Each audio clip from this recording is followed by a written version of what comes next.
बच्चों लोग आपके सामने दो स्टेटमेंट दिया हुआ है, बोला है इसमें कौन सा स्टेटमेंट करेक्ट है या फिर उसके बेसिस पे आप करेक्ट ऑप्शन चूज करना है।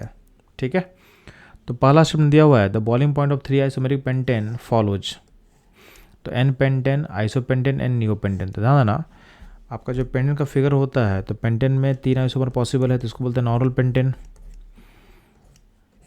इसको बोलते हैं हम लोग आइसोपेंटेन, और ये होता है आपका नियोपेंटेन। तो ध्यान देंगे, अगर आपका मॉलिक्यूलर मास सेम होता है तो उस केस में होता है क्या है कि जो बॉइलिंग पॉइंट फॉलो करता है सरफेस एरिया के प्रोपोर्शनल होता है, और जो सरफेस एरिया होता है वो ब्रांचिंग के इन्वर्सली प्रोपोर्शनल होता है।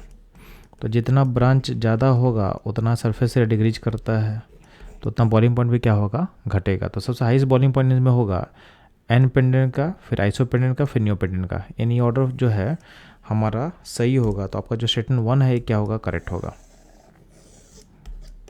अब बात करते हैं स्टेटमेंट 2 का। तो उसमें बोला गया है कि when branching increases the molecule attain a shape of sphere, this result in the smaller surface area for a contact due to which intermolecular forces between spherical molecule और weak thereby lower the boiling point. तो आप ध्यान देना, मैं already हम लोग बात कर चुके हैं कि जब मॉलिकुलर मास सेम होता है उस केस में आपका जो बॉइलिंग पॉइंट होता है सरफेस एरिया के प्रोपोर्शनल होगा, और सरफेस एरिया कहीं ना कहीं ब्रांचिंग इन्वर्सली प्रोपोर्शनल होता है। तो जितना ब्रांच करोगे उतना ही मॉलिक्यूल स्फेरिकल शेप को अडॉप्ट करेगा और सरफेस से डिक्रीज करेगा, तो उनका जो वैंडरवाल इंट्रैक्शन फोर्स है उसका वैल्यू घटता है, तो बॉइलिंग पॉइंट अल्टीमेटली क्या होगा, डिक्रीज करेगा। तो यही था आपका स्टेटमेंट 2 का एक्सप्लेनेशन।